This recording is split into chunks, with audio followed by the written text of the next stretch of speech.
شد در مورد شما ایده گفته گذاشتید که اگر که شوهرش مرده باشد زیاد از 4 ماه در ایده می نشیند زن و بیرون نمی شود و در حالتی که مثلا زن و شوهر جدا شده باشند چه عیناً همین گونه است، یعنی ایده معنایش از خانه نبر آمدن است یا اینکه در مدت ایدهش نیست میتواند که بیرون براید زن؟ نه، در مدت ایده کوچه بر آمدن حرام است. اگر طلاق باشد ممکنه لا تخرجوهن ولا یخرجن، لا تخرجوهن من بیوتهن ولا یخرجن، از خانه هاشون نبرارید، یعنی برو گفته فرمان هم نتید، ولا یخرجن، نبرایند هم در سوره طلاق.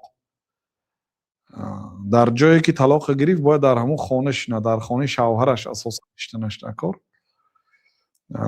فقط مدتش 4 ماه و 10 روز نه، ممکن از 4 ماه و 10 روز گذرد، ممکن نگذرد، برای اینکه 3 مراتبه بیمار شده پاک شدنش در کار. بله. حتی اگر کار کند هم یا اینکه نباید ممکنه در همین مدت عده کوچه برآمدن منع است.